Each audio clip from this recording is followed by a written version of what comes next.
Hi, this is Ashton, and I am going to talk about my take on my mental illness. My mental illness when I was diagnosed was schizoaffective and depression. And schizoaffective is when you get symptoms of what it means to be schizophrenic, but you're not completely schizophrenic, if that makes sense. Um, I'm going to go over a few topics and things people with a mental illness think like are what I have thought like in my mind. So in my mind, I try to figure it out. It almost seems like a game to me, and I like playing games. So it's like a challenge. And when you expect things and they don't happen, you get really down and it can really take you in a deep depression. So being that there's times when I used to think there were cameras watching me 24/7 in the privacy of my own home. And how to deal with that the best way I could, because I try to find ways to cope with my illness every day. So, what I do is act as if it's an audience because I have to tell my mind that there's no cameras. And if there was ever to be cameras, know that it's not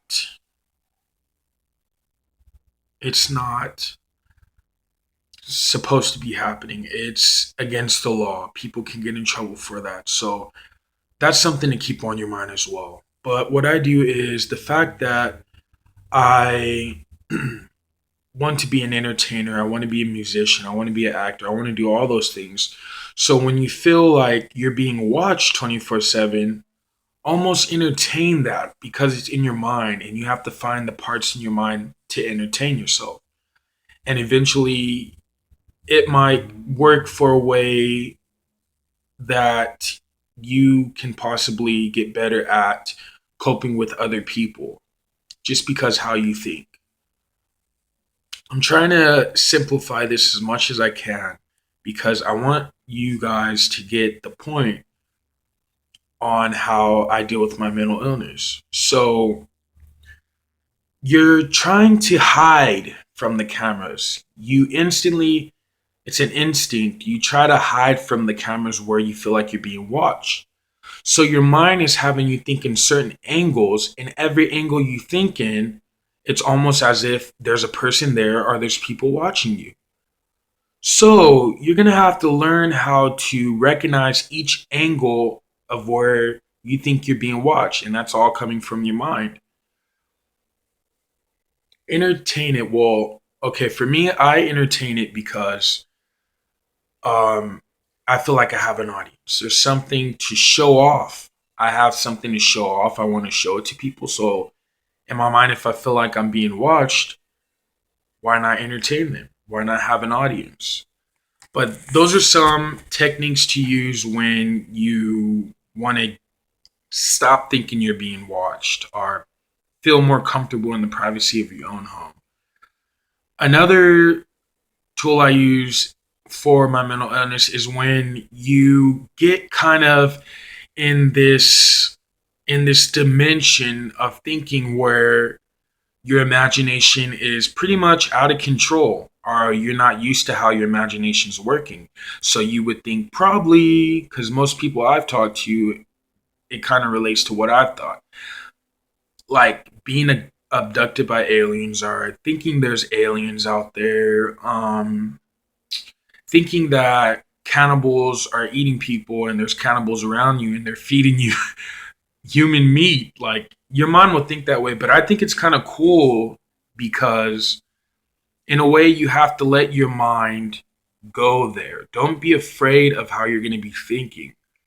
Let your mind go there because that's all you have. That's that main tool you have automatically is your mind. So in order to get better at coping with that part of your illness is to just let your mind go there. And if it leads to you going completely insane and you have to end up in a psychiatric facility or a holding place, um, you know, you couldn't handle it. But The more times you go into a place like that and get your mind together and come back out fresh start, then things seem easier to you. They seem like you get it. You get the point on what your mind was trying to have you think, and you learn to think in different ways to bring yourself back to the norm.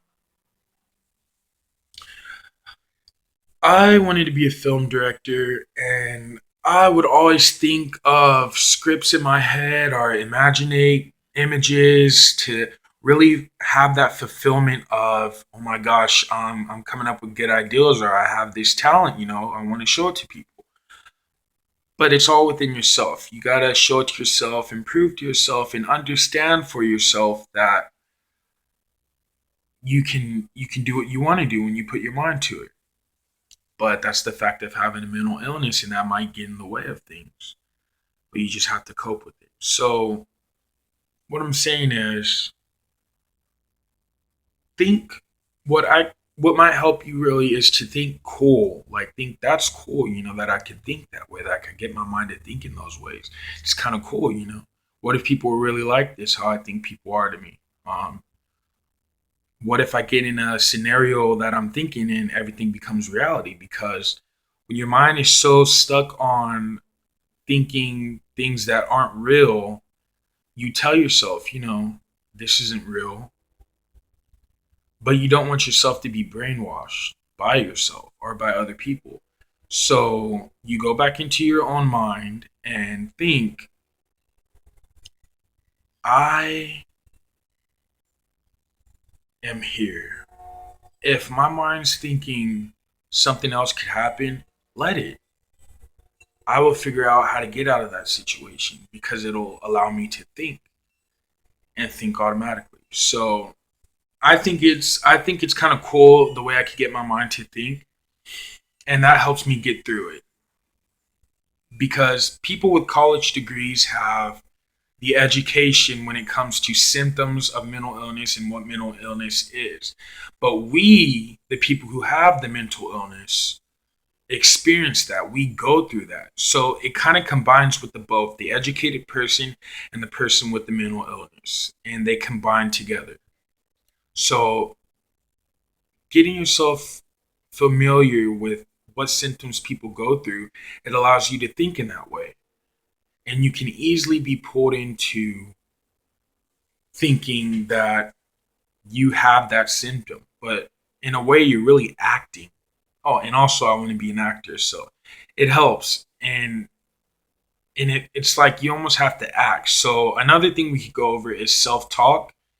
And don't be afraid to talk out loud to yourself, especially if you're in the privacy of your own home, because it'll help allow you to vent and get your emotions out, express the way you can express to the best of your ability, and really have fun with it.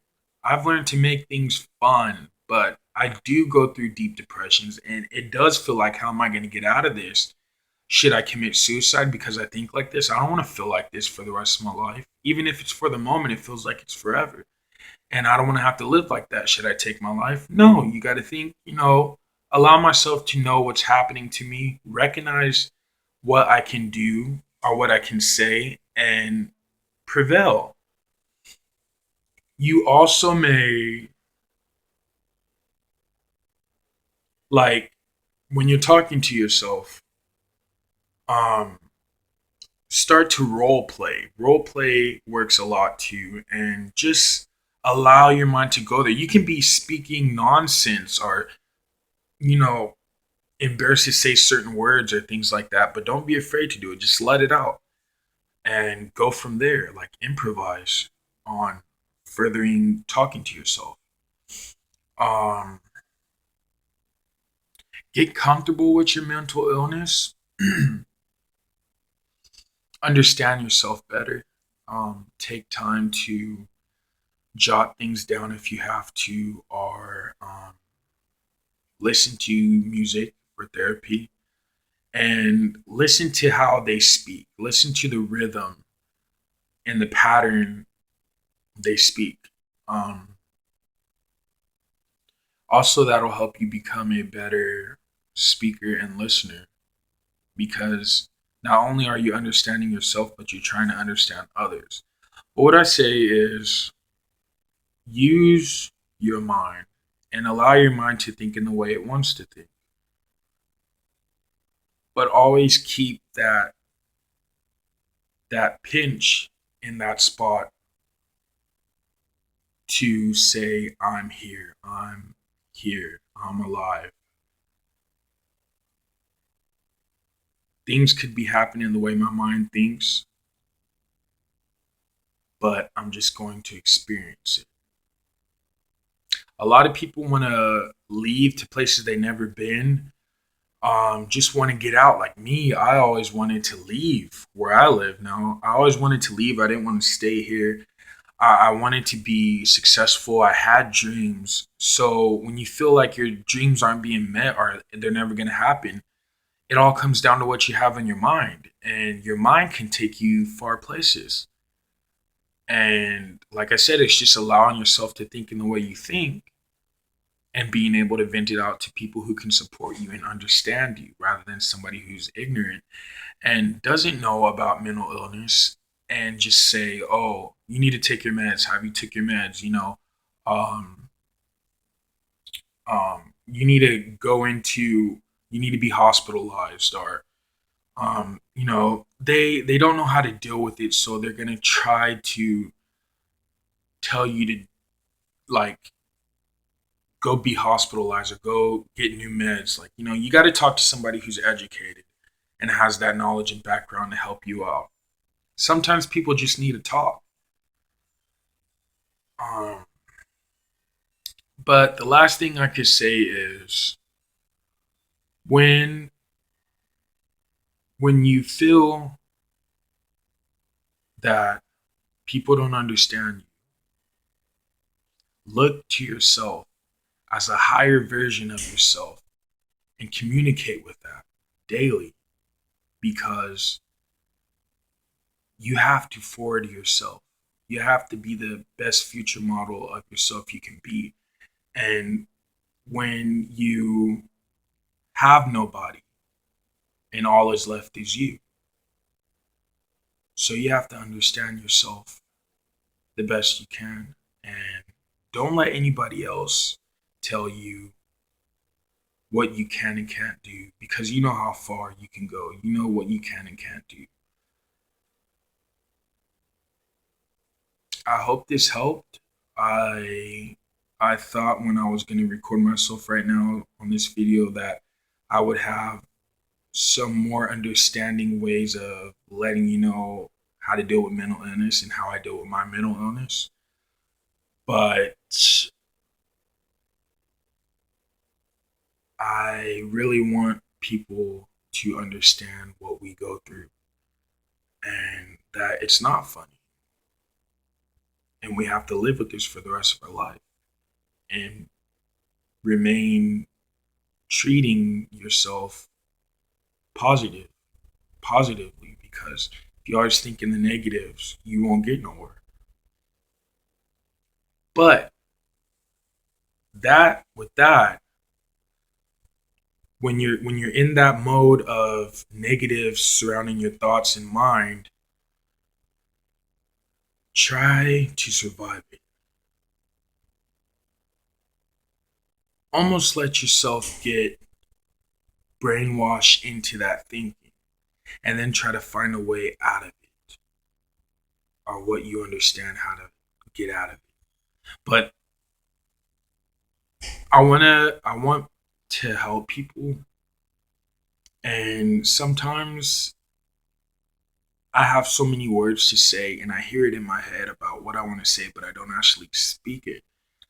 And it just kind of like a wave over my brain and the words are gone because I don't have to explain to myself if I already get it. You don't have to explain to yourself if you already get it. So I think that's why I get a lot of thinking when I hear what I want to say in my head, but it kind of disappears and then I'm left with no words to say. It's because I already understand it mentally. With my mind, I understand it. So just keep learning. It's good to learn. Every day we can learn something new, and allow yourself once again to go on those trips in your mind. Let your mind venture out like it wants to, because the mind is telling you, I want to learn this. And just take it how it is. But if I come up with better strategies, I will post another video. But I hope what I said um was clear, and and let you in on how I think in my head. So until next time, I will see what else I can come up with.